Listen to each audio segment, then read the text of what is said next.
ప్రియమైన సోదర సోదరి మనులారా, ఈ పవిత్ర తపస్కాలంలో మనం దేవుని దగ్గర రావడానికి, మన జీవితాన్ని పరిశీలించుకోవటానికి పిలువబడ్డాం. ఈ సందర్భంలో బైబిల్లో కనిపించే గొప్ప మహిళ రూతు. ఆమె జీవితం, విశ్వాసం, త్యాగం, ప్రేమ మరియు విధేయతకు ఒక అద్భుతమైన ఉదాహరణ. ముఖ్యంగా మనం మహిళా దినోత్సవాన్ని జరుపుకొని చుండగా రూతు జీవితం మనకు ఎంతో గొప్ప సందేశాన్ని ఇస్తూ ఉంది. పితా, పుత్ర, పవిత్ర ఆత్మనామమున ఆమెన్. ప్రియ సహోదరులారా, రూతు జీవితము బాధలతో ప్రారంభమై ఆశతో నింపబడింది. బైబిల్లో రూతు కథ చాలా చిన్నదైనా చాలా గొప్పది. ఒకప్పుడు ఇజ్రాయేలు దేశంలో కరువు వచ్చింది. అందువల్ల ఒక కుటుంబము బెత్లెహేము నుండి మోయాబు దేశానికి వెళ్ళింది. ఆ కుటుంబంలో ఎలీమెలెక్, అతని భార్య నయోమి మరియు వారిద్దరు కుమారులు ఉండేవారు. కానీ ఆ దేశంలో వారు చాలా కష్టాలను ఎదుర్కొన్నారు. ముందుగా నయోమి భర్త మరణించాడు. తర్వాత ఆమె ఇద్దరు కుమారులు కూడా మరణించారు. అప్పుడు నయోమి చాలా బాధపడింది. ఆమెకి ఇద్దరు కోడళ్ళు ఉన్నారు, ఓర్పా మరియు రూతు. నయోమి వారికి ఇలా చెప్పింది, మీరు మీ ఇంటికి తిరిగి వెళ్ళండి. ఓర్పా వెళ్ళిపోయింది, కానీ రూతు మాత్రము వెళ్ళిపోలేదు. రూతు తన అత్తతో నయోమితో ఇలా చెప్పింది, మీరు వెళ్ళే స్థలమునకే నేను వచ్చేదను. నీ ప్రజలే నా ప్రజలు, నీ దేవుడే నా దేవుడని ఎంతో చక్కగా రూతు గ్రంథం 1:16 ఉన్న విధంగా రూతు తన అత్త అయినటువంటి నయోమితో ఈ యొక్క మాటలను తన అత్త నయోమితో ఇలా చెప్పింది, నువ్వు వెళ్తే నేను వస్తాను, నువ్వు ఉండే చోటే నేను ఉంటాను, నీ ప్రజలు నా ప్రజలు, నీ దేవుడు నా దేవుడు అని. రూతు 1:16.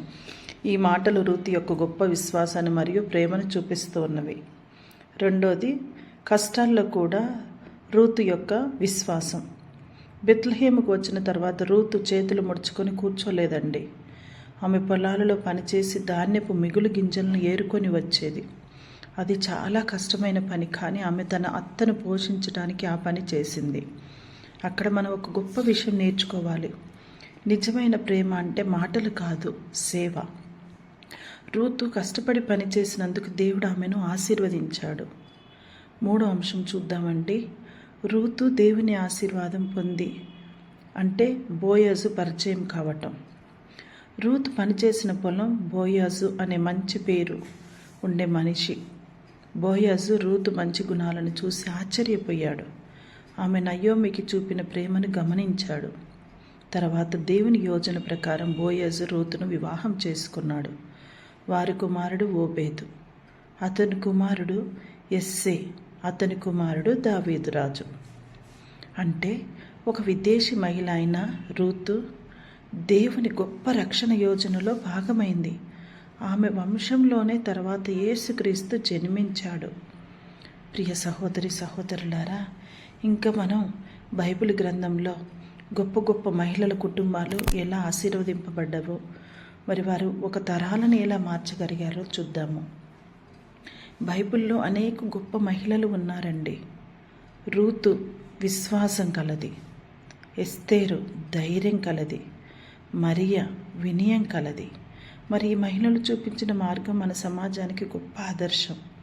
ఈ రోజుల్లో మహిళలు చాలా బాధ్యతలు తీసుకుంటున్నారు. కుటుంబాన్ని చూసుకోవటం, పిల్లల్ని పోషించటము, సమాజానికి సేవ చేయటము, ఇంకా అనేక రంగాలలో కూడా మహిళలు మగవారితో పాటుగా ముందంజ వేస్తూ తమ యొక్క సేవలను అందిస్తూ ఉన్నారు. కాబట్టి మనం మహిళా దినోత్సవం జరుపుకొంచుండగా ఇట్లాంటి మహిళలందరినీ కూడా దేవుడు దీవించాలని, ఇంకా ఎంతోమంది మహిళలకు దేవుడు విశ్వాసాన్ని, ధైర్యాన్ని, వినయాన్ని దయచేసి ఒక రూతులాగా నిలబెట్టాలని చెప్పి ప్రార్థన చేసుకుందాము. అంతేకాకుండా తపస్కాలంలో రూతు మనకు నేర్పే పాఠాలు ఏమిటో చూద్దాము. నమ్మకం. రూతు దేవుని మీద నమ్మకం పెట్టుకుంది. మనం కూడా కష్టాల్లో దేవుని మీద విశ్వాసం కోల్పోవద్దు. రెండవది, త్యాగం. రూతు తన స్వదేశాన్ని వదిలింది. మనం కూడా తపస్కాలంలో పాపాలను వదిలి దేవుని దగ్గరికి రావాలి. మూడవ అంశము, సేవా జీవితము. రూతు తన అత్తను చూసుకుంది. మనం కూడా ఇతరులకు సహాయం చేయాలి. నాలుగో అంశము, వినయము. రూతు తనను గొప్పగా చూపించుకోలేదు, వినయంగా చూపించుకుంది. మన జీవితంలో ఈరోజు మనమే ప్రశ్నించుకోవాలి. మన కుటుంబాన్ని ప్రేమతో కాపాడుతూ ఉన్నామా ఒక మహిళగా? మన కష్టాల్లో దేవుని నమ్ముతూ ఉన్నామా ఒక మహిళగా? మనం ఇతరులకు సేవ చేస్తూ ఉన్నామా? ఒక మహిళగా రూతు లాంటి విశ్వాసం ఉంటే దేవుడు మన జీవితాన్ని తప్పక ఆశీర్వదిస్తాడు. కాబట్టి ప్రియ సహోదరి సహోదరులారా, ఈరోజు మనల్ని మనం ప్రశ్నించుకుందాము. మరి విశ్వాసము ఎంత గొప్పది రూతులో, మరియు ఆమె ప్రేమ విధేయత కలిగి జీవించింది, కష్టపడి పనిచేసింది, దేవుని ఆశీర్వాదాలను పొందుకుంది. మరి మహిళా దినోత్సవాన్ని జరుపుకుంటున్నటువంటి మనము, మహిళలు దేవుని సృష్టిలో ఎంతో విలువైన వారు. అసలుకి బైబిల్ గ్రంథంలో ఎస్తేరు, మరియమ్మ గారు, రూతు వంటి అనేక మహిళలు ఉన్నారు. మరి వాళ్ళు మనకు చెప్పేది ఏంటంటే, మహిళలే కుటుంబానికి బలం అంటున్నారు, మహిళలే విశ్వాసానికి ఆదర్శం అంటున్నారు, మహిళలే సమాజాన్ని మార్చగల శక్తి గలవారు అంటున్నారు. కాబట్టి మరి మహిళ ప్రేమతో విశ్వాసంతో జీవిస్తే కుటుంబం మాత్రమే కాదు, సమాజం కూడా ఆశీర్వదింపబడుతుంది. కావున ప్రియ సహోదరి సహోదరులారా, మరి ఈ యొక్క రూతు జీవితము తపస్కాలంలో మనకిచ్చే పాఠాలు ఏమిటంటే, దేవుని మీద నమ్మకం పెట్టుకోవాలి. జీవితంలో కష్టాలు వచ్చినా దేవుని విడిచిపెట్టకూడదు. చిన్న పెద్ద వాటికన్నిటికీ దేవుని నుంచి పారిపోకూడదు, త్యాగం చెయ్యాలి. రూతు తన స్వదేశాన్ని వదిలింది. మరి మనం మన పాపాలని వదలాలి, దేవుని కోసం మనల్ని మనం సమర్పించుకోవాలి, దేవుడికి దగ్గర అవ్వాలి, ప్రార్థనలు జరిగే సమయంలో ప్రార్థనలో పాల్గొనాలి, సాధ్యమైనంత వరకు ఎక్కువ సమయాన్ని ప్రార్థనతో గడపాలి. మరి సేవాభావం కలిగినటువంటి రూతు తన అత్తకు సేవ చేసింది. మన ఇరుగు పొరుగు వారికి, మన కుటుంబ సభ్యులకు, మనం పనిచేసే స్థలాలలో మంచి మనసుతో సేవ చేయాలి. అంతేకాని నా డ్యూటీ నేను చేస్తున్నాను అనుకోవద్దు. మరి మన జీవితాలలో రూతు లాంటి విశ్వాసం కలిగి జీవించాలి. మరి మహిళా దినోత్సవ సందర్భంగా ప్రతి మహిళ కూడా దేవుని యోజనలో గొప్ప స్థానాన్ని పొందుకుంది. కాబట్టి ప్రతి మహిళ కూడా రూతులాగా విశ్వాసం, ప్రేమ, సేవలు వినమ్రంగా ఉంటూ, అంతేకాకుండా దేవుని మీద విశ్వాసం ఉంచాలి. ఎప్పుడు నిరాశ చెందకూడదు. దేవుని మీద విశ్వాసం లేకపోయినట్లయితే మనం ఎక్కడికో వెళ్ళిపోతాం. కాబట్టి ప్రియ సహోదరి సహోదరులారా, రూతు పాత నిబంధనలో ఒక గొప్ప మహిళ, మరి మరియమ్మ గారు క్రొత్త నిబంధనలో ఒక గొప్ప మహిళ. రూతు తన అత్తకు విధేయించింది, అత్తను చూసుకుంది. మరియమ్మ గారు మరి దూత చెప్పినటువంటి సందేశాన్ని స్వీకరించింది, యేసు ప్రభువుని లోకరక్షకునిగా ఇవ్వటానికి కూడా ముందంజ వేసింది. మరి ఆమె రూతు గ్రంథంలో కనిపిస్తుంది. మొదట మోయాబు దేశానికి చెందినటువంటి ఆమె ఒక రూతు గ్రంథంలోనే కనపడుతుంది. కానీ మరియమ్మ గారు మన యొక్క యేసు ప్రభు యొక్క రక్షణ చరిత్రలో సిలువ వరకు కూడా నిలబడి ఉంది.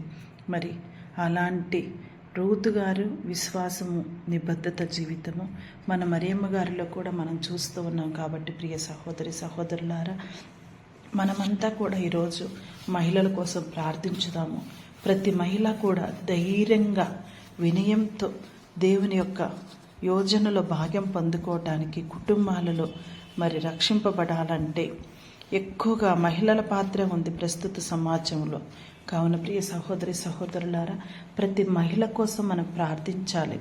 ప్రపంచంలో దేవుడు సృష్టించిన అద్భుతమైన వరాలలో ఒకటి మహిళ.